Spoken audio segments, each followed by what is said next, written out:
할렐루야, 반갑습니다. 오늘 또 우리 사랑하는 성도님들과 이 10월 마지막 주에 함께 모여 하나님을 예배할 수 있어 참으로 기쁩니다. 우리 모든 성도님들의 삶 가운데에 어쩌면 이 청년의 시절이 모두 다 있었고 그 청년의 때를 기억하는 그 마음의 추억과 또 기쁨이 우리 성도님들에게 있을 것입니다. 7년 또는 8년 정도 되었나요? 그때 방영한 응답하라 1988 이런 같은 드라마를 보신 적이 있습니까?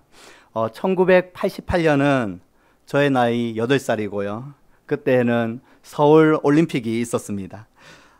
그때의 이 청춘들의 사랑과 그때의 고민과 아픔과 또 희망을 잘 그려놓은 그러한 드라마였던 것으로 기억납니다. 그때는 분명 낭만이 있었습니다. 그리고 희망도 있었습니다. 그 시절을 우리 성도님들께서 떠올려보면 분명 각자에게 힘든 시간과 또한 아픔이 있었지만 그래도 성실히 살면 좋은 결과를 기대할 수 있는 그러한 시절이 분명 있었습니다. 그런데 오늘날 이 시절은요, 과거의 시절과 확연하게 다른 것 같습니다. 오늘은 희망을 찾기 어려운 시대가 되어 버렸습니다. 청년들은요, 과거보다 더 많은 자격증을 소유하고 있고 다양한 경력과 이력들을 쌓았지만 과거만큼 장밋빛 미래를 기대하는 것이 쉽지 않은 그러한 상황에 놓여 있습니다. 대학교는 낭만이 있는 곳이 아니라 어쩌면 대학교는 불안과 경쟁이 있는 장소가 되어버린 지 오래입니다. 대학은 취업을 준비하는 또 다른 전쟁터가 되어버렸습니다.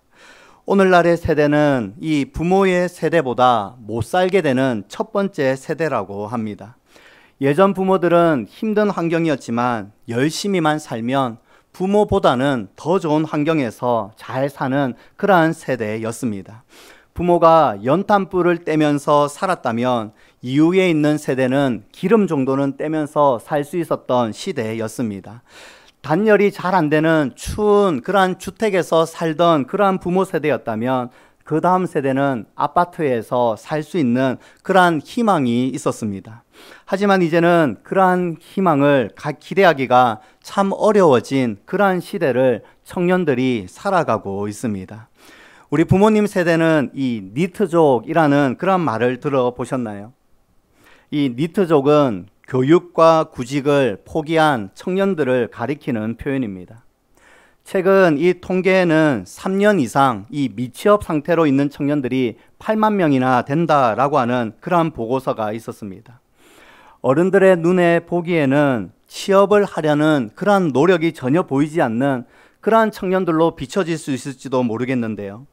하지만 청년들은요, 이 대학을 졸업할 때까지 취업을 위해서 많은 노력을, 많은 준비를 합니다. 우리 교회 청년들도요, 누구보다도 참 최선을 다하면서 취업 준비에 매진하는 그러한 청년들이 많이 있습니다. 그런데 통계를 보니까요, 이 졸업을 하고 난 뒤에 1, 2년까지는 이 구직 활동을 위해서 열심히 준비를 하는데 3년째가 되면 이 포기하는 그러한 마음들이 생기게 된다고 합니다.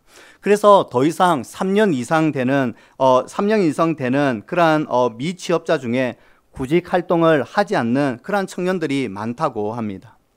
이것은 미래가 보이지 아니하는 그러한 현실들이 청년들의 그 어깨를 짓누르고 있음을 보여주는 것입니다. 오늘날 어쩌면 우리 모든 부모 세대는 청년들에게 많은 위로와 또한 격려가 필요한 그러한 시기입니다.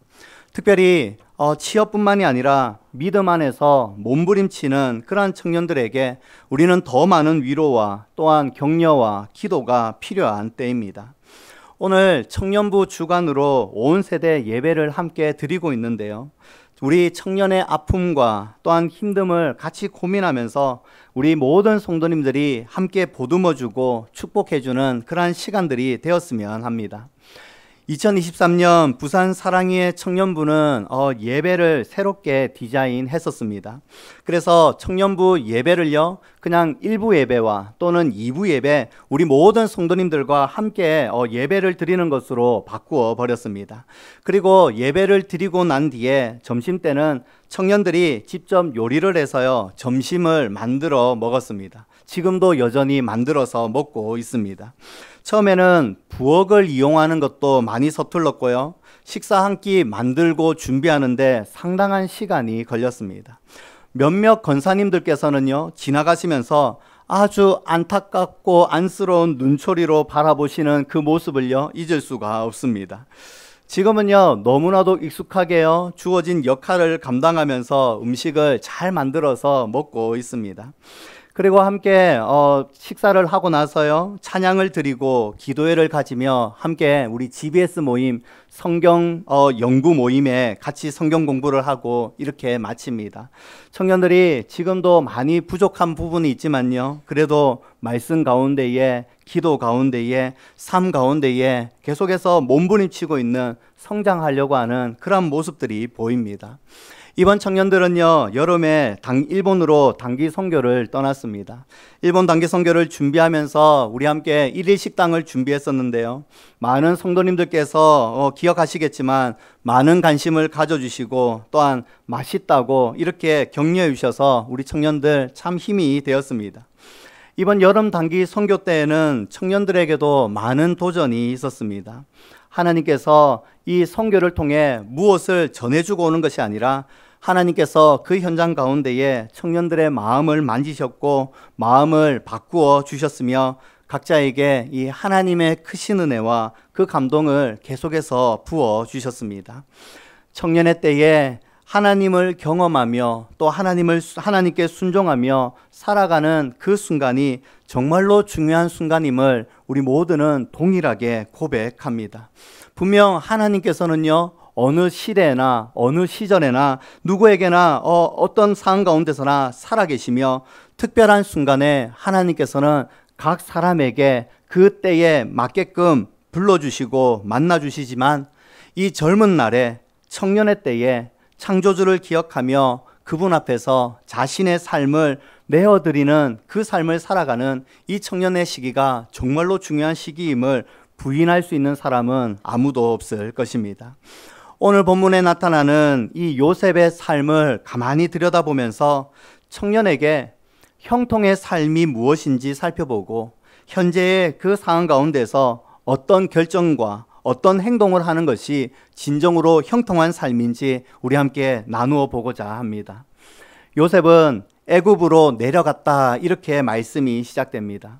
우리가 잘 아는 요셉은 이 아버지의 사랑을 받으며 이 채색 옷이라고 하는 특별한 옷을 입고 귀하게 자랐던 인물이었습니다. 아버지의 말씀 잘 순종하기 위해 이 형들을 찾아갔다가 구덩이로 떨어지고 인생의 내리막길이 시작되었습니다. 요셉은 상인들의 손에 팔려 애굽으로 내려갔습니다.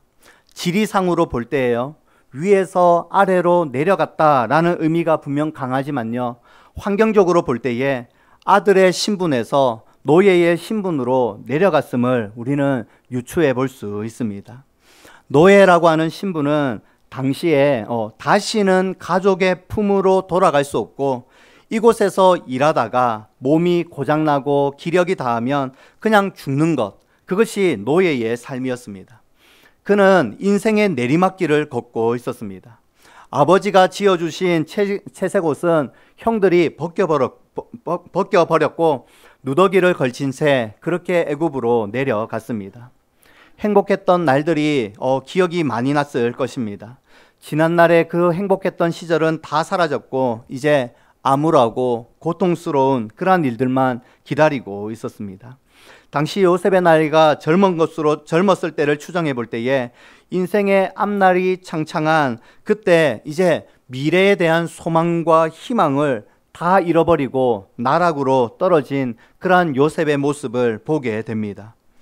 우리는 종종 예상하지 못한 일들로 이 요셉과 같이 인생의 내리막길을 걸어갈 때가 있습니다. 누가 생각하더라도 실패를 생각할 수 없는 그러한 상황이었는데 그 상황이 마치 나 자신에게 발생하는 그러한 경우가 삶 가운데에 펼쳐질 때가 있습니다. 예상하지 못한 그 대학교 진학이 실패하기도 합니다. 많은 곳에 원서를 쓰고 자기소개서를 써서 그렇게 원서를 내지만 직장에서 불합격되었다라고 하는 그러한 통보를 받기도 합니다. 결혼까지 생각했던 사람과 원치 않게 헤어지게 되는 일들도 발생하게 됩니다. 잘 다니던 직장에서 권고사직을 받기도 합니다. 건강했던 사람이 건강검진을 받다가 예상하지 못한 그러한 질병들이 발생하기도 합니다. 왜 이러한 일들이 갑작스럽게 그리고 나에게 특별히 찾아오는 것일까요? 요셉이 전혀 예상하지 못한 삶이 진행되었던 것처럼 우리 모두는 각자의 삶에 있어서 조금도 예상하지 못하고 조금도 대비하지 못한 그러한 일들이 시시각각 찾아오는 것을 경험하게 됩니다. 우리가 바라는 대로 되지 않고 또 우리가 원하는 대로 되지 않을 때에 우리 성도님들은 어떤 마음이 듭니까? 혹시나 하나님을 원망하거나 하나님을 저주하는 그러한 성도님은 계시지 않습니까? 아예 하나님에 대한 기대 자체가 없었기 때문에 하나님을 붙들 하나님에 대한 원망도 없고 그냥 인생은 스스로 개척하는 거라며 신앙과 삶에 대해서 분리한 채 동떨어진 채 그렇게 살아가고 있지는 않습니까? 오늘 말씀해 보니까요, 요셉은 조금도 그렇게 살지 않았음을 우리에게 보여줍니다. 그는 자신이 원하는 삶이 아니었지만 종으로서 자신의 그 삶을 살았습니다. 종으로 살다가 그냥 그렇게 죽는 한이 있더라도 그렇게 내리막 인생을 걸어가면서 종으로서의 삶을 살았습니다. 그것이 자신에게는 인생의 무덤이었지만 건강한 몸이 있는 이상 맡겨진 일들을 감당하며 그 현실을 살았다라는 사실입니다. 성경은 이 요셉의 삶을 이렇게 묘사하고 있습니다. 2절 말씀에 보니까요, 여호와께서 요셉과 함께 하심으로 그가 형통한 자가 되었다 이렇게 말합니다. 요셉이 보디발의 집에서 노예의 삶을 살 때에 하나님께서 함께 하심으로 형통의 복을 누렸습니다. 상황이 좋아진 것은 하나도 없었습니다. 환경이 바뀌어진 것도 아닙니다. 여전히 노예의 신분이었고 실패한 인생이었고 내리막길을 걷는 그러한 삶이었습니다.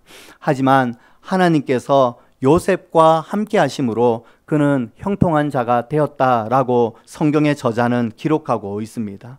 그가 어떤 마음을 가지고 어떻게 행동을 하고 어떤 결정을 해서 형통한 자가 되었다 이렇게 말하지 않습니다. 하나님께서 함께 하심으로 요셉이 애굽의 종노릇하고 있었지만 형통한 자가 되었다라고 말합니다. 애굽 사람 보디발이 이 요셉의 모습을 보게 되었는데요. 요셉이 자신의 집에 들어오게 되자 가정이 잘 돌아가는 것을 보았습니다. 뭔가 질서가 잡히기 시작하고 하는 일마다 순조롭게 이루어지는 것을 지켜보았습니다. 이 보디발은 생각할 때에 자신이 값싸게 산 이 노예가 이런 일들을 하는 것을 보고 복덩이가 들어왔다라고 생각했습니다. 그래서 자신의 먹을 것을 제외하고는 나머지 모든 소유를 다 이 요셉에게 맡겨버렸습니다. 자신의 생명과 직결되는 이 먹는 것을 제외하고는 다 요셉이 관리하도록 했습니다. 요셉은 스스로 생각할 때 인생은 원하는 대로 되지 않고 생각대로 되지 않는구나 그렇게 생각했을 수 있습니다. 그렇다고 해서 현실에서 패배하며 낙오자의 모습으로 결코 살지 않았습니다.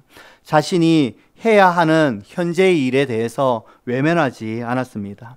그는 분명 책임감 있게 그 현실을 살았습니다. 본인이 원하는 삶은 분명 아니었지만 그는 책임감 있게 그 현실을 살았습니다. 본인은 그렇게 그 현실 가운데에서 참으로 주어진 일들을 감당하며 살았습니다. 그리고 하나님께서 함께 하심으로 그는 형통한 자가 되었습니다. 그는 주어진 현실에서 성실하게 행했고 형통한 삶을 살았습니다. 물론 우리가 생각해 볼 때에 요셉 본인은 자신이 지금 형통한 자인지 이것이 형통한 삶인지 그 현실 가운데서는 몰랐겠지만 성경 저자는 그가 하나님께서 함께 하심으로 형통한 자가 되었다고 끊임없이 말하고 기록하고 있습니다. 청년들은 실패할 수 있습니다. 원하지 않는 결과물이 우리 자신에게 나타날 수가 있습니다. 원치 않는 그러한 현실을 우리는 때때로 살아야 할 경우도 있고, 바라지 않는 그러한 현실을 마주해야 되는 그러한 경우도 우리 가운데 있습니다. 하지만 그 삶이 내가 선택하지 않았고 내가 원하지 않았다고 해서 현실을 외면한 채 살아가지 않기를 원합니다. 우리 청년들이 세상의 청년들과 분명히 확연하게 다른 것은 하나님께서 우리 귀한 청년들과 함께 하신다라는 믿음입니다. 믿는 성도라 하더라도 때로는 내리막길을 걸어갈 수 있는 것을 우리는 말씀을 통해 보게 됩니다. 나락으로 떨어질 때도 있습니다. 큰 상처를 받으며 큰 고통을 당할 때가 있습니다. 그런데 하나님께서는 그 내리막길 인생 가운데서도 함께 하신다라고 밝히고 있습니다. 그 사실을 기억하고 그 사실을 붙드는 것이 너무나도 중요합니다. 하나님의 아들이 육신을 입고 이 세상으로 들어오셨습니다. 그리고 그분을 가리켜서 임마누엘이라 이렇게 불렀습니다. 하나님께서 우리와 함께 계시다라는 뜻인데요. 하나님께서 육신을 입고 이 세상 가운데에 친히 오심으로 지금도 우리와 함께 계시다라고 알려주십니다. 우리가 예수 그리스도를 믿는 것은 그분이 우리와 함께 이 삶을 같이 살아가고 있음을 고백하며 믿는 것입니다. 예수님을 믿는 것은 죽어서 그냥 천국 가기 위해서 믿는 것이 아닙니다. 지금도 우리와 함께 하시고 우리를 형통의 삶으로 인도하시기 위해 함께 하신다는 사실, 그것을 믿음으로 나아가는 것입니다. 성도의 현실이 내리막길이라 할지라도 하나님이 함께 하심으로 형통의 삶을 살게 됨을 믿으시기 바랍니다. 우리의 아픔이 일일이 다 말할 수 없을지라도 하나님께서 변함없이 여전히 우리 모든 성도님들과 함께 하신다고 하는 그러한 소식을 대하면서 삶에 대한 생각과 삶에 대한 태도가 바뀌어지기를 원합니다. 원하는 대학을 진학할 수가 없고 원하는 직장에 들어갈 수도 없을지도 모릅니다. 어떤 사람에게는 질병이 발목을 잡기도 하고 예상하지 못한 그러한 어려움을 직면하기도 합니다. 그때에 그 사람에게는 가장 고통스럽고 혼란스럽고 힘든 때일지 모릅니다. 하나님께서는 그 상황 가운데에 변함없이 우리와 함께 하심을 믿음으로 나아가는 그것이 형통의 복임을 기억하시기를 원합니다. 하나님께서 함께 하시는 것이 인생의 형통입니다. 눈에 보이지 아니하는 하나님께서 이 땅 가운데에 우리와 함께 하시는 것이 인생의 가장 큰 복입니다. 임마누엘, 하나님이 우리와 함께 하신다라는 그 확신하는 자가 복된 사람이며 형통한 사람입니다. 우리는 이 형통의 복과 이 형통의 삶을 계속해서 살아가야 할 것입니다. 또 하나 살펴볼 것은 형통한 사람은 하나님께 범죄하지 아니하는 자가 형통한 사람이라는 것입니다. 요셉이 나름 가정총무로서 역할을 잘 행하고 나갈 무렵 또 하나의 유혹이 발생했습니다. 보디발의 아내가 유혹을 했던 것입니다. 요셉의 용모가 빼어나고 아름다워서 그랬는지 이 보디발의 아내는 요셉을 가만히 내버려 두지 않았습니다. 그런 면에서 저는 아주 자유로운 것 같습니다. 보디발의 아내가 내버려 둘 것만 같습니다. 성적인 유혹은 오늘날 많은 가정과 많은 사람들을 망가뜨립니다. 단 한 번의 실수와 무책임한 선택이 많은 것을 그 무책임한 이 선택이 많은 경력과 많은 인망과 그런 인품을 무너뜨리고 있습니다. 한 이혼 전문 변호사는요, 이혼 사유 1위가 불륜이다 이렇게 밝히고 있습니다. 대부분이 이 외도로 이혼을 하는 게 아닐까 싶을 정도로 연령을 불문하고 성별을 불문하고 불륜으로 이혼을 많이 한다 이렇게 일침을 놓았습니다. 성에 대한 무감각과 불륜에 대한 변태적인 그러한 생각에서 사람들은 가정을 외면한 채 다른 사냥감을 찾아다니는 그러한 현상들이 오늘날 이 시대 가운데에 일어나고 있다는 사실입니다. 성적인 무분별함과 음란으로 가득 찬 이 세상 속에서 많은 청년들이 성적인 유혹을 받으며 그렇게 살아가고 있습니다. 특별히 하나님을 모시고 그렇게 살아가는 청년들에게 이것은 심각한 유혹임에 분명합니다. 하나님을 알지 못하는 자들은요, 그냥 정욕과 쾌락에 이끌리는 대로 그냥 살아가며 그것을 이용하는 그러한 사람들까지도 있지만, 믿는 자들은 이 유혹 앞에 심각하게 흔들리게 됩니다. 유혹은요, 아주 집요하게 한 사람을 무너뜨리기 위해 작정한 듯이 달려듭니다. 이제 안정적인 삶을 살아간다고 생각할 때에 이 유혹이 찾아오는 것입니다. 형통한 일들이 조금씩 생긴다고 생각할 때에 이 유혹이 나타나게 되는 것입니다. 어느 정도 숨통이 트인다 이렇게 생각할 때에 유혹이 갑자기 찾아와서 또다시 무너뜨리려고 합니다. 요셉은 이 보디발의 아내가 행하는 그러한 유혹을 보면서 하나님 앞에 범죄하지 아니하려고 했습니다. 그리고 함께 있지도 않고 그 자리를 피했습니다. 유혹을 이기는 방법은요, 하나님께 범죄하지 않겠다고 하는 고백에서 나옵니다. 그리고 그 자리를 피하는 것입니다. 성적인 그 유혹을 피하지 아니하고 내가 한번 이겨보겠다고 내버려 둔다면요, 계속해서 집요하게 공격하고 넘어뜨리고 마침내 유혹이 이기게 될 것입니다. 그래서 요셉은 하나님께 범죄하지 않겠다라고 하는 다짐으로 그와 함께 있지도 않고 그 자리를 완전히 피해 버렸습니다. 참된 그 인생의 형통은 하나님께 범죄하지 않는 것입니다. 우리가 아는 것처럼 요셉의 행동으로 나중에 모함을 받아 이 요셉이 감옥에 갇히는 그러한 신세가 되어버렸습니다. 세상으로 보자면 좋은 일 했는데, 정직하게 행하려고 했는데, 참 이 간음하는 거 요거 안 하려고 내 그렇게 발버둥 쳤는데 더 큰 인생의 비극이 펼쳐졌던 것입니다. 억울한 일들이 생겨나게 된 것이죠. 그렇다고 해서 이 비극이 사라지기 위해, 억울한 누명을 쓰지 않기 위해 하나님 앞에서 범죄하는 것을 옳다라고 말할 수는 없는 것입니다. 우리 청년들은 이 하나님 앞에 범죄하지 않기 위해 어떤 유혹을 받으면서 살아가고 있습니까? 우리 성도님들은 하나님께 범죄하지 않기 위하여 어떤 유혹 가운데에 몸부림치면서 살아가고 있습니까? 말씀을 따라 살아간다고 말하면서요, 단 한 번도 자신의 인생 가운데에 유혹을 받는 일이 없었다고 한다면 그것은 거짓된 형통입니다. 신앙의 갈등이 단 한 번도 일어나지 않으면서 모든 일들이 잘 되고 모든 직장과 취업과 결혼과 모든 일들이 다 잘 되고 있다면 그것은 이 성경 기자의 말대로 하면 거짓된 형통입니다. 하나님께서 함께 하시는 형통은 유혹 가운데에서 하나님께 범죄하지 않으려고 하는 발버둥과 몸부림인 것입니다.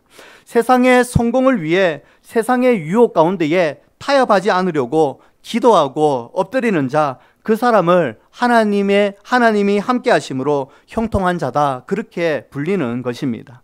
우리 모두는 이 땅 가운데에 예수 그리스도를 믿음으로 말미암아 예수님을 모시고 살아가는, 움직이는 교회입니다. 우리는 이 교회를 통해 하나님의 살아계심과 하나님의 임재를 경험하며 그렇게 살아갑니다. 우리는 이 세상으로 나아가서 가정에서, 학교에서, 그리고 일터에서 이 그리스도의 사명을 따라 살아가는 그러한 성도입니다. 거짓된 형통에 속지 않기를 정말로 바랍니다. 하나님께서 함께 하시지 않는 그러한 거짓된 형통에 속아서 살아가는 그러한 성도들이 되지 않기를 간절히 소원합니다. 하나님께서 함께하지 않는 사람들의 그 얼굴을 보면요, 예배 가운데에 모든 기쁨을 다 잃어버리며 살아갑니다. 기도를 해도요, 기도 가운데에 하나님이 내 기도 들어주시지 않는다라고 생각하며 기도에 대한 열망도 잃어버립니다.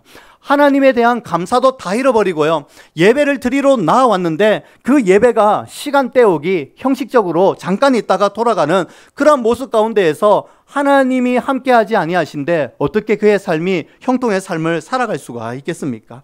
의무적으로, 형식적으로 그렇게 나와 예배만 구경하고 돌아가는 그러한 성도님들이 되어서 자신의 인생이 힘들다고, 자신의 인생이 너무나도 어렵다고, 내가 인생의 내리막길을 걷고 있다고, 그렇게 나는 하나님 앞에 형통한 자인갑다 착각하면서 살아가지 않기를 원합니다. 단 한 번도 하나님께서 엎드리지 않는데, 하나님께 간구하지 않는데, 예배에 대한 기쁨과 감격을 다 잃어버렸는데, 그것을 보면서 내가 지금 힘드니까 나는 하나님 앞에 형통한 자야 라며 착각하면서 살아가지 않기를 원합니다. 하나님께서는 어떤 문제가 있고 어떤 어려움이 있어야 그것이 형통한 자라고 그렇게 말하는 것이 아닙니다. 문제는 삶을 대하는 태도와 방향에 따라 극명하게 갈립니다. 하나님께서 우리 청년들과 또한 우리 성도님들과 함께하지 않는다면 모든 일이 다 잘 된다고 하더라도 형통이다 이렇게 말씀드리기가 참으로 어렵습니다. 제가 어제요 집에 가서요 책 한 권을 집어 들었습니다. 신앙 에세이였는데요. 책 제목이 버려지는 시간은 없다라는 제목이었습니다. 부제로 하나님은 나의 가난도 재료로 쓰셨다. 죄송합니다. 재료로 쓰셨다라는 것이었는데요. 안의 내용을 조금 살펴보니요, 가난한 삶이었는데 하나님께서 그 가난을 잘 사용하셔서 지금은 많은 돈을 벌게 하셨다. 그리고 그 재정을 청지기처럼 흘려보내는 일에 사용 중이다.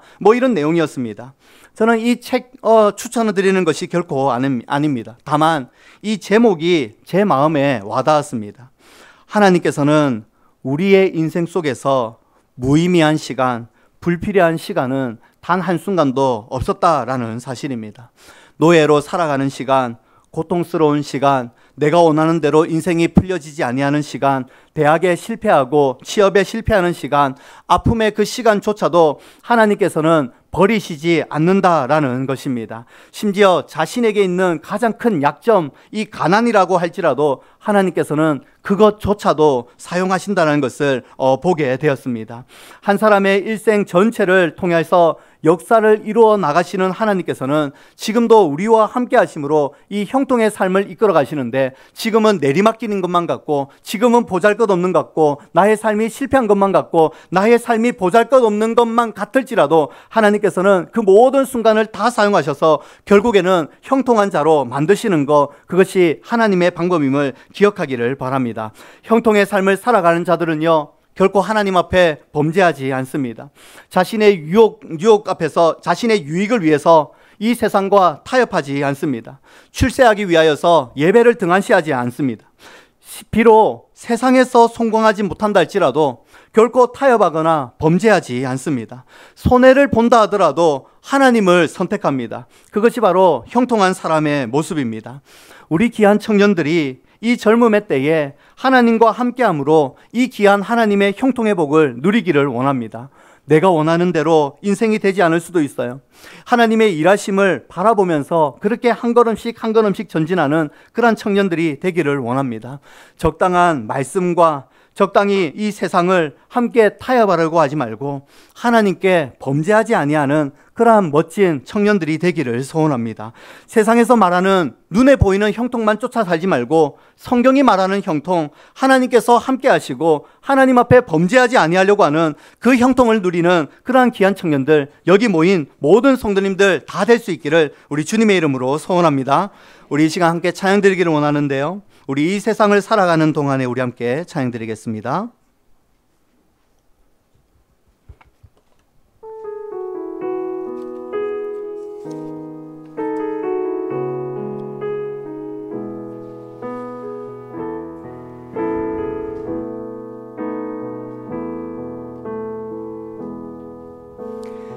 이 세상을 살아가는 동안에 나의 힘을 의지할 수 없으니 기도하고 낙심하지 말 것은 주께서 참 소망이 되심이라. 죄송합니다. 이 세상을 살아가는 동안에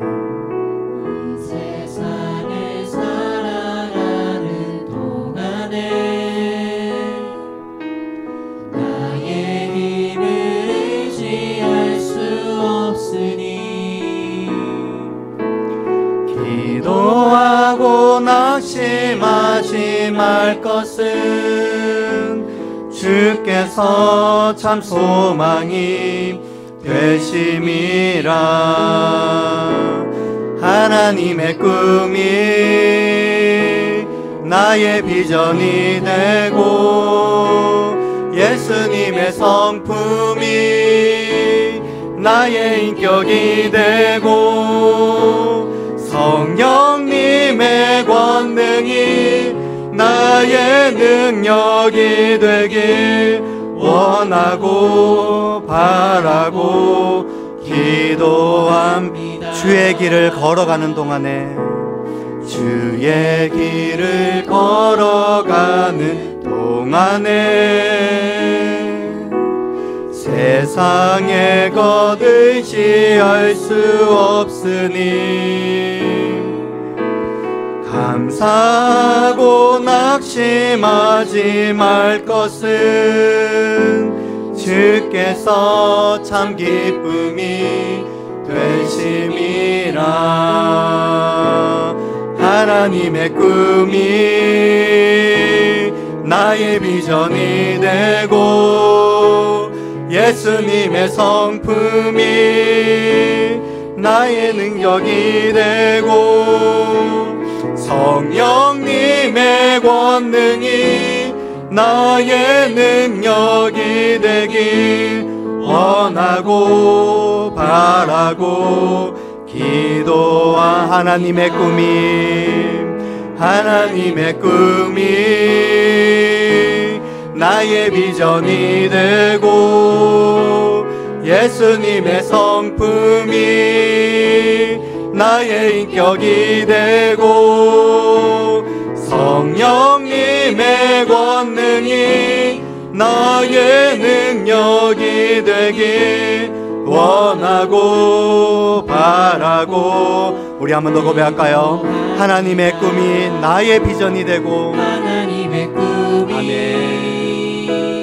나의 비전이 되고 예수님의 성품이 나의 인격이 되고 성령님의 권능이 나의 능력이 되길 원하고 바라고 기도합니다. 원하고 바라고. 우리 한 번 더 고백할까요? 원하고 바라고 기도합니다. 원하고 바라고 기도합니다. 사랑하는 청년 여러분, 그리고 성도 여러분, 우리 이 시간 말씀을 기억하며 함께 기도하기를 원합니다. 우리 모든 성도님들의 삶이 형통의 삶이 되기를 정말로 축복합니다. 하나님께서 언제나 함께 하시는 그 형통의 복을 계속해서 간구하며 기도하며 나가기를 원합니다. 또 하나는요, 하나님 앞에 타협하면서 결코 범죄하지 않겠노라고 그렇게 결단하며 나아갈 때에 성령 하나님, 나를 붙들어 주십시오. 나에게 힘을 주십시오. 나에게 능력 주십시오. 그렇게 기도하기를 원하는데요, 세상의 성공만 쫓아 살아가지 말고요, 하나님의 꿈을 꾸며 주님의 성품을 닮아가는 진정한 능력이 나타나는 그러한 성도의 삶을 살게 해달라고, 우리 그런 간절한 마음으로요, 우리 함께 기도하며 나가기를 원합니다. 기도하시겠습니다. 참 좋으신 하나님 아버지, 거룩한 주일 가운데에 온 세대가 함께 모여서 동일한 말씀으로 하나님 은혜를 베풀어 주셔서 너무나도 감사함을 드립니다. 하나님, 어떤 한 부서의 발표회가 되지 않게 하시고 모든 성도들이 하나님 앞에 예배자로 서서 주님을 예배할 수 있는 귀한 은혜를 허락하여 주신 것 또한 감사함을 드립니다. 말씀 가운데에서 우리가 형통의 사람이 어떠한 사람인지 보게 하시고 이 형통의 삶을 살아가기를 위하여 함께 기도하며 이 시간 나아갑니다. 하나님, 나의 내리막길 인생을 걸어가고 내가 원하는 대로 인생이 펼쳐지지 아니한다 할지라도 하나님을 꼭 붙들므로 말미암아 하나님이 우리와 함께 계심으로 형통한 사람, 형통한 인생이 다 될 수 있도록 주님 함께하여 주시옵소서. 하나님, 형통한 자라 할지라도 많은 유혹과 어려움이 있음을 말씀을 통하여 보게 됩니다. 진정한 형통한 자가 하나님 앞에 범죄하지 아니하려고 몸부림치는 사람, 유혹 가운데에 정말로 하나님의 말씀 앞에 이 갈등이 일어날 때에 세상을 선택하지 아니하고 말씀을 선택하며 그렇게 불이익을 당한다 할지라도 믿음으로 결단하며 나아가는 자, 그 자가 형통한 자임을 우리가 살펴보았습니다. 하나님, 우리 모든 청년들이 걸어가는 인생 가운데에 많은 유혹과 많은 세상의 유혹이 있을 때에 타협하지 아니하고 흔들리지 아니하고 하나님 말씀 붙들며 범죄하지 않기 위하여 몸부림치며 나아가는 믿음의 청년들 다 되게 해주십시오. 우리 모든 성도님들 어떠한 상황 가운데서도 하나님의 말씀과 세상 가운데에 타협하지 아니하고 말씀으로 인하여 형통의 삶을 계속해서 살아가는 그러한 하늘의 신령한 복을 다 누리는 성도들이 다 될 수 있도록 주님 함께 해주시고 능력도 더하여 주시옵소서. 지금은 우리 주 예수 그리스도의 은혜와 하나님의 다음 없는 사랑과 성령님의 교통하심이 하나님과 함께 세상을 살아가며 범죄하지 아니하기로 다짐하는 모든 청년들과 성도들 위해 이제부터 영원토록 함께 하실지어다. 아멘.